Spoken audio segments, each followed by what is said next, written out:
Salam à tous, Baruch Hashem, on a le droit de reprendre le Chok HaEmuna. Pour ceux qui suivent le cycle annuel, on sera le 25. On est le 25 Adar. Et donc, on reprend le jardin de la foi. Et rappelez-vous qu'on était en train de parler dans le livre Le jardin de la foi du Rav Arush des paris, les gens qui veulent parier et qui veulent jouer au jeu de hasard. Et donc, le Rav nous dit, sache qu'un parieur, un joueur au jeu d'argent, eh ben, en réalité, il est cruel envers les gens de sa famille, envers sa femme et envers ses enfants. Et ça, il faut le savoir très clairement qu'un homme, il n'est pas en réalité le propriétaire de son argent. L'argent que tu as reçu, eh ben, il a été déposé en dépôt chez toi depuis le Créateur, afin que tu puisses l'utiliser, cet argent-là, comme le Créateur, il veut que tu l'utilises. Un homme, il a une femme, il a des enfants, et la majorité de l'argent qu'il reçoit, qu'Hachem lui donne, c'est par le mérite de sa femme et ses enfants, pour les nourrir et subvenir à leurs besoins. Et si un homme, il n'avait pas une femme et des enfants, il se peut très bien que cet argent-là, tout cet argent qu'il a actuellement, il ne l'aurait pas.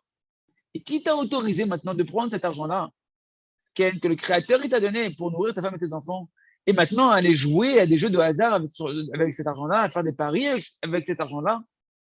Il se trouve donc une personne qui est en train de faire des paris ou des jeux d'argent, des jeux de hasard avec l'argent. Il est en train de voler toute l'abondance qui devait revenir aux gens de sa maison. C'était une abondance que le Créateur il a donnée entre ses mains afin qu'il puisse utiliser cet argent-là avec sagesse pour en faire bénéficier les gens de sa maison. Et non pas pour qu'il fasse couler cet argent-là et la perdre dans des futilités et dans des choses imaginaires qu'il va gagner des sommes astronomiques, etc. Et donc en réalité, il n'y a pas de personne qui peut être aussi cruelle envers un homme et ses femmes qu'une personne qui s'habitue à jouer au jeu d'argent avec son argent. Parce que de toutes les manières, que ce soit que tu as perdu cet argent-là dans les paris ou que tu en as gagné, de toutes les manières, tu es en train d'engendrer un dégât pour ta famille, des dommages pour ta famille. Parce que lorsque tu perds l'argent, ben, tu as perdu l'argent qui revenait à ce que tu devais utiliser pour ta femme et tes enfants. Et maintenant, tu vas devoir rendre des comptes sur chaque souffrance, sur chaque amertume que tu leur as provoqué à ta femme et tes enfants, qu'ils n'ont pas bénéficié de cet argent-là, qu'ils auraient pu bénéficier, qu'Hachem t'avait donné.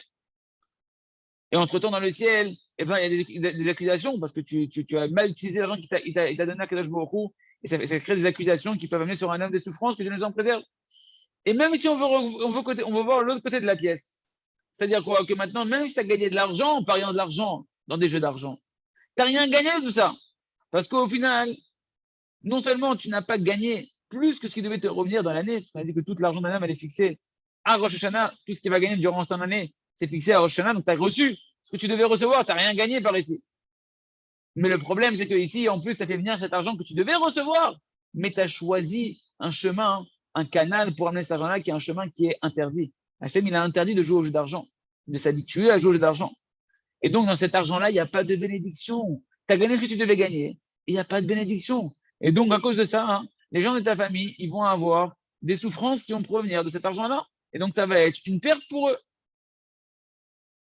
Et donc, c'est comme si cet argent que tu avais reçu, c'est un argent qui est maudit, un argent qui n'a pas de bracha.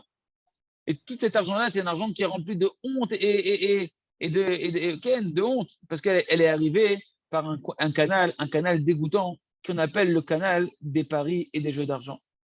Il y a raison que chacun fasse les efforts d'avoir la émouna et la confiance en Hachem, la foi et la confiance en Hachem, qu'Hachem peut t'amener ta parnassa, que ce que tu dois recevoir, tu vas la recevoir. À toi de choisir d'avoir un beau canal, un canal qui est propre, un canal qui est permis, et de savoir que tu gagneras exactement la même chose, sauf que tu auras la bénédiction dans ton argent, et que cet argent-là, elle revient à ta femme et tes enfants. Donc attention de bien l'utiliser. On continue avec le jardin des louanges, honorer son père et sa mère. Rappelez-vous qu'on parlait que Hachem nous amène notre abondance à travers des canaux spirituels. Et ces canaux, ce sont des intermédiaires par lesquels, dans ce monde-là, tu vas recevoir l'abondance matérielle et spirituelle qu'Hachem veut te faire parvenir. Eh bien, les premiers canaux spirituels qu'un homme il a, les premiers canaux par lesquels va passer l'abondance d'Hachem, eh bien, c'est son père et sa mère. Et lorsqu'un homme, il mérite que constamment ses parents, ils le bénissent, qu'il revienne dans la bouche de ses parents, constamment dans des bénédictions que ses parents ils vont le bénir pour avoir de la astara, pour qu'il réussisse, etc. Et qu'il réussisse en grand, et bien cette bénédiction des parents, et ben elle va l'accompagner tous les jours de sa vie. Et partout où il va se tourner, il va voir que les portes elles sont ouvertes, comme si on lui ouvre les portes de la réussite. C'est pourquoi, hein, ça vient de la bénédiction des parents. C'est pourquoi c'est très, très, très important. Et ça vaut le coup pour un homme de tout faire pour mériter les bénédictions de ses parents. Combien on doit faire attention de faire que nos parents nous bénissent et de donner de la valeur aux bénédictions de nos parents.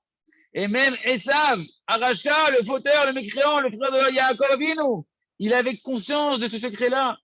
Et il savait l'importance de la bénédiction de son père. C'est pourquoi lorsqu'il a vu qu'il n'a pas reçu sa bénédiction de Yitzhak quand il avait fait la vente du roi des neiges, c'est qu'à final Yaakov, il s'est dit en Esav pour prendre la bénédiction de Esav, et qu'il a perdu sa bracha d'aîné, eh bien il a crié un cri terrible, Esav. Le plus grand cri de toute l'histoire du Tanakh, de la Torah, c'est Esav qui l'a fait. Un cri puissant et amer, extrêmement amer, parce qu'il a pris conscience de la perte qu'il a eue de ne pas recevoir la bénédiction du droit d'aînesse, de l'aîné, de son père Yitzhak. C'est pourquoi on doit savoir que Mamash, les gens qui voient qu'ils ont sur eux des souffrances, qu'ils ont sur eux des problèmes dans leur vie, et bien souvent ça peut arriver parce qu'ils ont une déconnexion, peu importe le niveau de leurs parents. Tu dois te connecter à tes parents, parce que tes parents, ce sont le canal de l'abondance d'Hachem, le premier canal de l'abondance d'Hachem dans ce monde-là, par qui passe toute ta bracha, ta bénédiction. Soit que tes parents, ils ont des rigueurs sur toi, ou soit que toi, tu peux avoir des rigueurs sur ton père ou sur ta mère. Et à plus forte raison, si tu es en colère sur eux, et si tu es en discorde avec tes parents, à ce moment-là, tu entraînes par cette discorde-là avec tes parents de boucher le plus grand canal de l'abondance d'Hachem, qui sont tes parents, qui va se fermer, que Dieu nous en préserve. Et ça, les amis, il nous dit le Rav, Advarim Bdukim, les choses, elles sont certifiées. Akpadod, on dit pas, c'est pas approximatif, c'est une réalité. Les rigueurs et le manque de paix avec les parents, ça entraîne la destruction de la vie d'un homme. Et c'est quelque chose qui est clair et qui est compréhensible, que même si c'était même pas marqué dans la Torah, cette mitzvah-là, qui est une mitzvah, un commandement d'honorer son père et sa mère, rien que la droiture d'esprit à elle toute seule, elle oblige un homme d'être reconnaissant éternellement envers ses parents, qui l'ont éduqué, qui l'ont fait grandir, qui ont subvenu à ses besoins, etc., etc. Et maintenant, à plus forte raison, en plus que c'est marqué dans la Torah et dans les 10 commandements, combien on doit s'efforcer d'accomplir ces commandements-là. Et si c'est comme ça, c'est sûr qu'un homme, il doit sans cesse remercier ses parents, remercier pour ses parents, remercier ses parents. Et chaque jour, d'une bouche, avec sa propre bouche, il doit remplir des louanges à Hachem et dire merci. Merci à Hachem et dire à son père, papa, merci beaucoup, maman, merci beaucoup. Pourquoi? Parce que c'est le fondement de la Emouna, de la réparation des traits de caractère d'un homme. Qu'une personne qui t'a fait tellement de bienfaits durant ta vie de manière infinie, qui m'a infini sans cesse, ils ont déversé des bienfaits sur toi. Même même si ton père et ta mère ils te font de la peine, toi tu dois te rappeler, une personne t'a fait du bien, elle t'a fait beaucoup de bien, même si elle te fait de la peine, eh ben, tu dois te rappeler tout le bien qu'ils t'ont fait.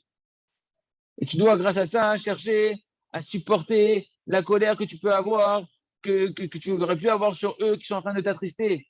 Le fait même de te rappeler des bienfaits qu'ils t'ont fait, ça doit te donner la force de supporter, de ne pas te mettre en colère contre eux. Même si eux ils se mettent en colère sur toi, tu dois l'accepter, tu dois accepter les simcha. Et à plus forte raison que toi, tu dois ne pas être effronté envers tes parents et de n'avoir jamais aucune rigueur envers tes parents. Et ne serait-ce même pas la plus petite rigueur envers tes parents. Même si toi tu dis, mais c'est justifié, si tu avais eu ma vie, tu comprendrais pourquoi j'en veux à mes parents. Car même si c'est injustifié, Ken, Gam, il disait l'obécédek, il dit c'est ça, c'est sur le Rav, même si c'est, Gam, il disait l'obécédek, c'est Gam Gamour, Chol Nefesh. Il dit, si Ras de Shalom, t'as de la rigueur contre les parents qui est injustifiée, là, c'est une maladie d'esprit, c'est-à-dire, même, il a un problème mental, c'est une maladie mentale. Mais là, on parle, chez Akpada, Siba, même quand ta rigueur que tu as envers tes parents, elle est justifiée. Par exemple, tes parents, ils t'ont fait de la peine, ils t'ont fait souffrir dans ta vie, ils t'ont fait des choses qui ne sont pas sympathiques, ils t'ont pas donné suffisamment d'amour dans ta vie. Tu sais que tu n'as pas reçu suffisamment d'amour de ta mère, tu n'as pas suffisamment reçu d'amour de ton père, etc., etc. Même si ça t'a blessé, toi, c'est interdit. Tu dois travailler parce que tu dois travailler sur toi, car c'est interdit de porter de la rigueur à tes parents pour quelque raison qu'elle soit. Un homme, il peut être le plus juste combien il veut. Il peut être d'après la plus grande justice dans son cerveau. Tant qu'il a de la rigueur sur ses parents, son canal de son abondance, il est fermé. En malazot. Et on peut comprendre que d'après la Emouna, une personne qui travaille sa foi, il n'y a aucune raison d'avoir de rigueur sur aucun homme qui te fait de la peine. Parce que tu sais qu'en réalité, que n'importe quel homme qui te fait de la peine n'est qu'un bâton entre les mains d'Hachem, comme on va l'expliquer plus bas, et comme c'est expliqué en long et en large dans le livre qu'on a la chance de faire du Rav Arush au début de ce cycle-là, qui est le jardin de la foi, où là-bas c'est expliqué qu'un homme, il n'est qu'un bâton entre les mains d'Hachem. Et même tes parents, si jamais tes parents ils t'ont fait souffrir dans ta jeunesse, il n'était qu'un bâton entre les mains d'Hachem, d'un compte qui était entre toi et Akadosh Baruch Hu. Et donc tu ne dois pas avoir de tristesse, de rigueur envers tes parents. Et tu dois par contre te rappeler tous les bienfaits qui sont passés par eux pour les aimer, pour les remercier et remercier Akadosh Baruch Hu. Et ainsi, laisser le canal de l'abondance, le plus grand canal de l'abondance d'Hachem, se déverser sur toi toutes les brachot d'Ezrat Hashem Itbarach. On continue avec le livre à travers champs et forêts. Seder Atfila, l'ordre de la Tfila. Donc il nous dit le Rav, voilà que dans la manière de prier, il faut savoir, chez Ikolelet, il y a quelque chose qui englobe tout. C'est quoi qui englobe tout? Il y a une prière qui va englober le Yeshuv Adat. La prière de l'aide des doutes, il faut qu'elle englobe plusieurs notions. Par exemple, la notion du Yeshuv Adat. Le Yeshuv Adat, c'est la prise de conscience. C'est quoi la prise de conscience, comme on l'a expliqué? C'est quoi la vérité? Comment je dois me comporter dans telle et telle situation? Et également, les paroles qu'un homme, les paroles à lesquelles un homme il doit se réveiller lui-même dans ses propres paroles, à ramener sa conscience, à ramener cette conscience-là qu'il a compris dans son cœur. J'ai compris des choses, je dois me comporter comme ça, maintenant il faut que ça rentre dans mon cœur, que je les vive. Et ce sont également les supplications que tu vas dire devant Kadosh Baruch Hu, qu'Hachem il te fasse mériter, qu'il ait pitié de toi, de pouvoir mériter telle et telle chose.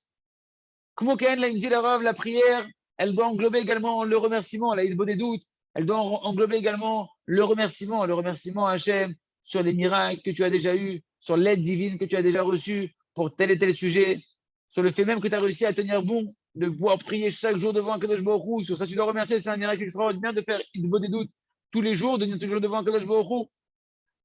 Quand tu vois, quand un homme il voit qu'on lui donne la possibilité de prier sur un sujet, c'est que dans le ciel, déjà on a envie de le délivrer. Quand Hachem il t'ouvre les portes de la prière sur un sujet, c'est que dans le ciel, on est déjà en train de t'inviter à vouloir t'aider à te sortir de là. Comme il a dit Rabbi Hanina ben Dossa, si je vois que ma prière, elle est fluide dans ma bouche, je sais que ma prière, elle est acceptée. Et sur ça, il faut beaucoup remercier quand tu vois que tu as le mérite tous les jours de venir prier Hachem sur un sujet. C'est que dans le ciel, on est déjà en train d'accepter tes prières. On est déjà en train de vouloir te rapprocher et te délivrer. Et également, la prière, elle doit englober, donc on a dit la prise de conscience, le remerciement. La prière, elle doit englober également l'introspection, une introspection quotidienne, où je vais voir tous les jours où est-ce que j'ai trébuché sur le sujet. Par exemple, je suis en train de travailler sur un sujet, est-ce que j'ai trébuché dans ce sujet-là, ou est-ce que j'ai réussi ce sujet-là? Et un homme, il doit réfléchir dans quoi j'ai trébuché, et ainsi faire une introspection précise, encore plus sur le sujet dans lequel il a décelé que là-bas, il a des embûches, il a des échecs là-bas. Ben, je dois me concentrer dans mon Cheshbon Nefesh sur ce sujet-là, sur ce point que je suis en train de traverser en ce moment. Et également, il doit se réveiller sur les points sur lesquels il ne prêtait pas attention jusqu'à présent. Et il doit comprendre que, dans ce point-là, que je délaissé un peu dans mon service divin, et ben là-bas, je dois augmenter les prières dans tel et tel endroit, etc., spirituel. Parce que comment un homme, il peut se réveiller à prier tous les jours avec une volonté renouvelée, avec un éveil dans son cœur qui se renouvelle, si ce n'est pas par le fait qu'il va faire tous les jours une introspection qui l'éveille sur certains sujets, de voir des nouvelles notions, que là, ici, j'ai eu encore des chutes ici, j'ai eu encore des échecs ici, ouais, il faut que je prie différemment, il faut que je prie avec plus de force ici, et ici, etc. Et même si une personne il voit qu'il a déjà eu des chutes qui se répètent sur un sujet, alors il doit se réveiller encore plus. Il doit réveiller, il doit renouveler sa volonté de ne pas se laisser duper encore une fois par ce mauvais désir, par ce yetzer-hara là, par ce mauvais penchant là, et savoir que c'est certain que je dois augmenter encore les prières et encore les prières qui sont en intensité ou en minutes, en allongeant ces prières pour pouvoir attirer sur moi l'aide divine de ne pas retomber. C'est quoi en réalité l'intellect, l'intelligence qui se cache derrière tout ça?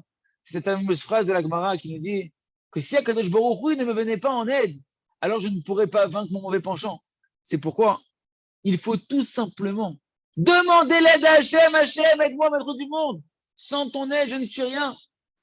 Et il faut également, après, préparer dans ton introspection le jour qui va arriver, la journée qui va arriver devant toi. Tu sais ton programme qui arrive dans ta journée. Et tu dois voir là-bas, est-ce qu'il n'y a pas des épreuves que tu sens qui vont arriver? Je dois aller dans tel endroit, j'ai rencontré telle personne, je vais côtoyer tel entourage, etc., etc. Et donc, dans ta Hitbo des doutes, tu dois préparer le jour qui vient. Non seulement tu répares le jour passé, et tu prépares le jour qui vient. Par exemple, un homme, il sait qu'il travaille sur la préservation des yeux. Il veut préserver ses yeux à ne pas avoir des choses interdites.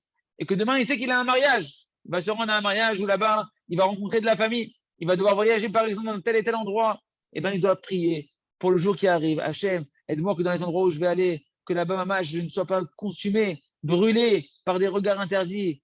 Et évidemment, la majorité de cette fille-là, c'est tout simplement, comme on a dit, de revenir sur les mots et de demander à Kadosh Baruch Hu, Hachem, aide-moi à préserver mes yeux, aide-moi, Kadosh Baruch Hu, à ne pas me laisser duper, que je sache que préserver mes yeux, Amash, c'est seulement, je peux y arriver seulement si je ferme mes yeux hermétiquement, etc., etc. Et avec ces prières-là, qu'un homme y fait, eh ben, il verra qu'il va recevoir l'aide divine au moment où il aura des épreuves de pouvoir les tenir, jusqu'à ce que, Hachem, chez Koulam, pas juste à Zroulam Neshamem. Il va voir que le fait qu'il a prié, eh ben, tout le monde entier va devenir une aide pour lui, pour préserver ses yeux. Comme si que tout le monde il va devenir des envoyés d'Hachem, de l'aide d'Hachem, et qu'il va voir qu'à chaque fois ça va s'arranger, qu'il va avoir des aides divines pour préserver ses yeux. Pourquoi? Parce que tu as un visa, tu as un passeport. Tu as un passeport du ciel qui te laisse passer un pass VIP de pouvoir préserver tes yeux, parce que tu as prié pour ça. Et donc tu reçois ce passeport où on te laisse passer partout avec les yeux fermés et que tu n'as pas d'épreuve pour ouvrir tes yeux. Kamouvan, bien évidemment, que si un homme, il n'a pas, comme on l'a expliqué au préalable, une bonne prise de conscience très très forte, très puissante, sur c'est quoi la vérité. Après, par exemple, on prend le sujet ici de préserver ses yeux, que préserver ses yeux, c'est fermer ses yeux. Alors, c'est sûr que tu ne peux pas réussir à tenir les épreuves, donc tu dois d'abord tout, avant tout, revenir sur faire une prise de conscience. Rappelle-toi, préserver les yeux, c'est la vérité, c'est de les fermer. S'ils ne sont pas fermés, ils ne peuvent pas être préservés, mes yeux. Comme on l'a expliqué en long et en large dans le chapitre précédent sur la prise de conscience. Et un homme, il doit méditer. Est-ce que Mamash, il est. Est-ce que tu as des fentes? Rappelez-vous, on a parlé de la prise de conscience, c'est comme une muraille. Est-ce que cette muraille de ta prise de conscience, elle est bouchée de tous les trous? Ou bien est-ce qu'il y a encore des fentes où là-bas, je suis incertain, je suis encore fragile dans ma prise de conscience de la vérité, et là-bas, le Yitzhara, il peut se faufiler et me mettre en doute et me faire tomber? Ou bien non, est-ce que j'ai vraiment affermi ma vérité, que j'ai compris que la vérité c'est ça et qu'il n'y a rien d'autre? Par exemple, dans les yeux, je ferme les yeux et Nekuda, je dois arriver au point où je ferme les yeux et c'est tout. Et si une personne, elle arrive à être fort dans son esprit, que comme ça doit être, alors à ce moment-là, il pourra prier et recevoir son aide divine et préparer sa journée pour que sa journée, elle soit bien verrouillée par rapport au Yetzirah et recevoir l'aide divine. Donc le Rav me dit, je vous fais un petit résumé. Quel est l'ordre correct pour prier en général une des doutes correcte? Ben, tout simplement, déjà commencer par remercier Hachem. C'est la moindre des choses. Ensuite, passer à l'introspection. L'introspection où tu vas réfléchir sur ce qui s'est passé sur le jour passé. Et ensuite, tu vas préparer le jour qui arrive devant toi. Et tout cela, tu dois le faire enchevêtré de prise de conscience, en fonction du besoin du sujet que tu es en train de prier. Et l'essentiel, c'est que dans ta prière, tu vas demander et redemander l'aide d'Hachem, demander l'aide d'Hachem. D'après l'intelligence qu'on a expliqué, que si Hachem ne t'aide pas face à ton mauvais penchant, tu ne peux pas y arriver. Et tu dois demander beaucoup, beaucoup, beaucoup à Kadosh Baruch Hu qu'il annule de toi tel mauvais désir, tel mauvais trait de caractère sur lequel tu es en train de travailler ensemble, que tu sens que c'est ton épreuve du moment. Il y a raison que chacun puisse faire son heure du des doutes.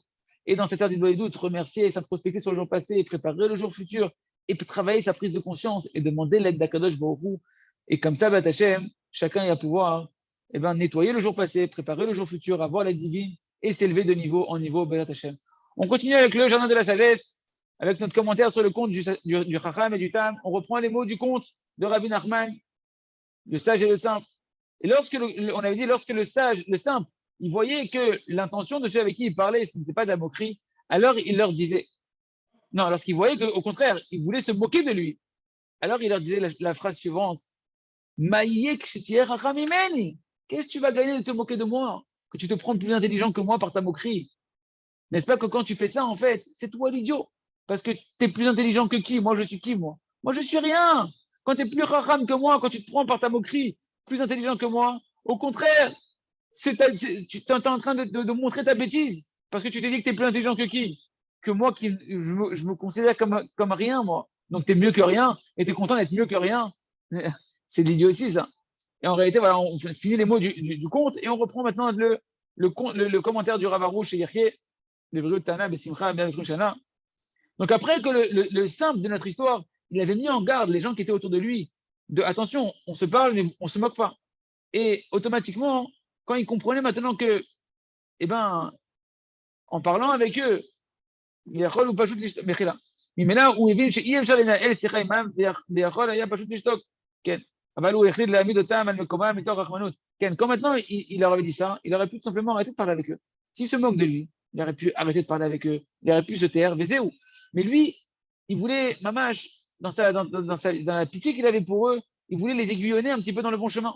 Et pour les sauver, eh ben, il a voulu leur montrer, où est-ce qu'ils en sont dans leur moquerie. C'est quoi toute cette joie qu'ils ont de se moquer de lui? Prenez conscience un petit peu de votre bêtise dans votre moquerie. Tu te rigoles des autres. Vous avez besoin de trouver quelqu'un sur qui rigoler pour être joyeux, c'est ça votre joie. Et comme ça, il leur disait, regarde où t'en es, dans quel niveau bas tu te trouves. Tu veux rigoler de moi et tu veux te dire que toi, tu es meilleur que moi et ça va te réjouir, que toi, tu réussis mieux que moi matériellement ou spirituellement. Mais réfléchis un petit peu. D'après toi, d'après ta conscience, je suis quoi, moi? Je suis un fou. Tu me vois, tu me dis que je suis un Meshuga, que je rigole pour rien, que je suis Betimra pour rien. Tu me prends pour un fou, n'est-ce pas? Donc toi, tu es plus intelligent que qui? Qu'un fou. C'est un niveau, ça de se montrer plus intelligent qu'un fou. Si tu veux te prouver et prouver aux autres que tu es plus racham que quelqu'un, prends au moins quelqu'un que tu considères toi comme intelligent et que tu es plus racham que lui. Prends quelqu'un que tout le monde considère comme un intelligent et démontre que tu es plus intelligent que lui. Et là, tu auras démontré que tu es quelqu'un d'intelligent. Et ça serait une vraie preuve de ta sagesse. Mais de dire que toi, maintenant, tu te sens plus intelligent qu'un homme comme moi, que moi, je me considère comme rien, qu'à tes yeux, je suis un fou. Au contraire, ça montre que toi, tu es un idiot, que toi, tu es un fou. Comme disait le Tam, אם תהיה חכם ממני מה תהיה אדרבה, אזי תהיה שותק, כי אני נחשב, מה אני נחשב לכלום. Si tu es plus intelligent que moi, qu'est-ce que tu vas montrer par ça? Au contraire, tu vas montrer que tu es un idiot parce que moi, je me considère comme rien. Attaché, on continue, je sais faire. Or Chadash, Atzion Taïr, Veniske, Kulano, Vimera Leoro. L'Iriot et Taemet vivent la vérité. Les tzadikim, comme on l'a dit, ils savaient que chaque faute, mamash, c'était la mort qui pshuto. C'était la mort, mamash, au sens propre du terme. C'est pourquoi la Gemara de Shah, elle nous raconte que sur les tzadikim, ils étaient prêts à se suicider, à donner leur vie pour ne pas transgresser une faute. Parce qu'ils savaient qu'une faute, c'était la mort spirituelle à 100%. Et pour eux, il n'y avait aucune différence entre faire une faute et mourir physiquement. C'est pourquoi ils ont choisi, ils étaient prêts de choisir de mourir, mais de ne pas transgresser ne serait-ce un centimètre, un millimètre, un micromètre de la volonté de Kadosh Baruch Hu. Et comme ça, c'est marqué dans la Gemara, d'après la traduction de la Gemara, de l'araméen en hébreu, en français pour nous. Voilà une histoire d'une une goya, une non-juive, qui a demandé à Rabbi Tzadok, elle a essayé de convaincre Rabbi Tzadok de pouvoir de faire une faute avec elle, que Dieu nous en préserve, la faute entre un homme et une femme. Et qu'est-ce qu'il lui a dit? Il lui a dit, tu sais, j'ai très très très faim, il faut absolument que je mange quelque chose maintenant. Donc qu'est-ce qu'elle est partie faire, la non-juive? La non-juive, elle est partie allumer un feu dans le four pour faire à manger à quelque chose à Rabbi Tzadok, qui se remplisse le ventre pour pouvoir faire Chas Veshalom, une faute avec elle. Et dès qu'elle a allumé le four, qu'est-ce qu'il a fait, Rabbi Tzadok? Il a sauté dans le four qui était en train de brûler, et il s'est assis à l'intérieur. Et Hachem, il a fait un miracle. Il l'a protégé, que le feu ne l'a pas consumé. Et lorsque la Goya, elle l'a vu, elle lui a posé la question, mais qu'est-ce que tu fais?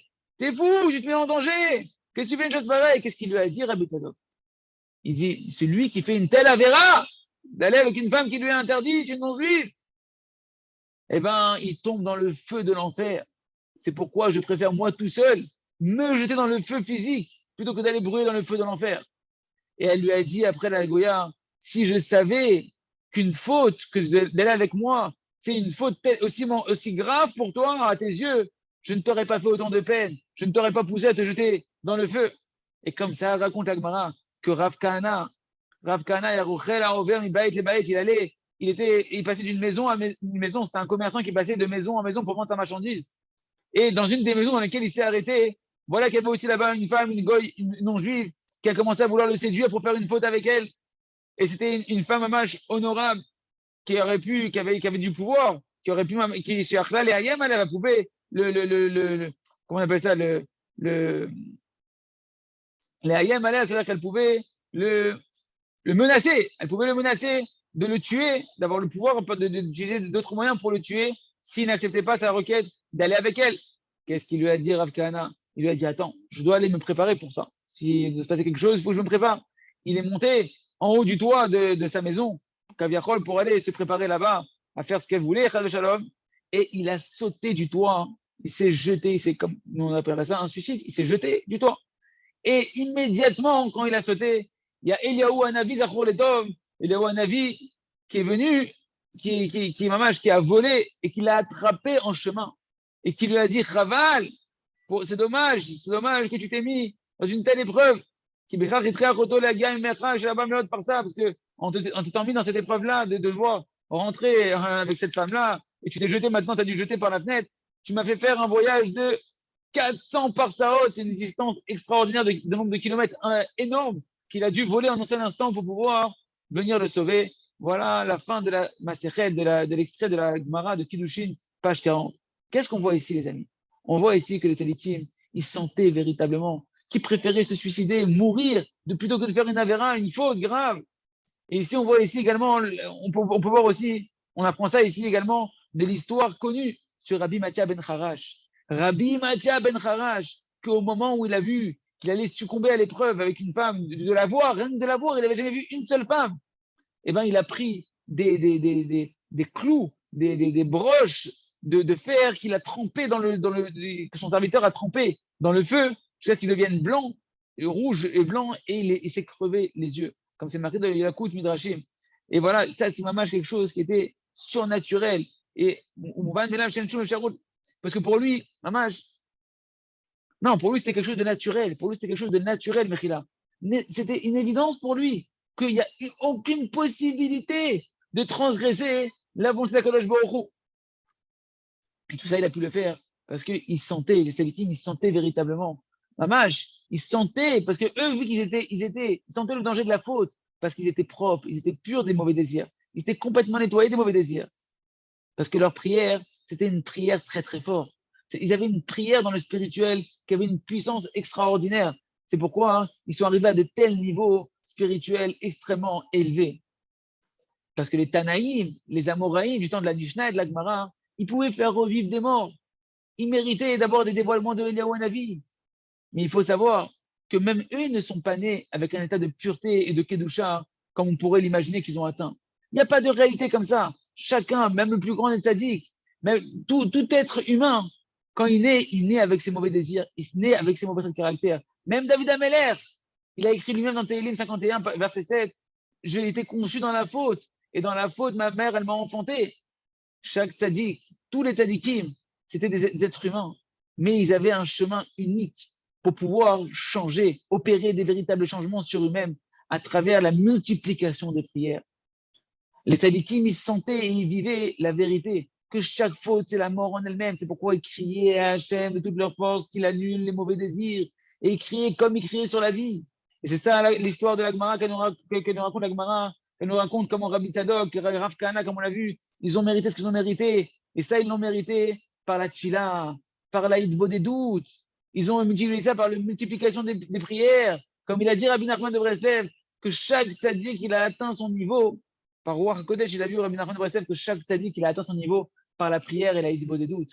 Et c'est Vadaï qu'ils ont prié comme on est en train d'expliquer ici. Ils ont prié comme ils priaient pour leur propre vie, car ils voyaient que chaque faute, c'est comme la mort, mamash.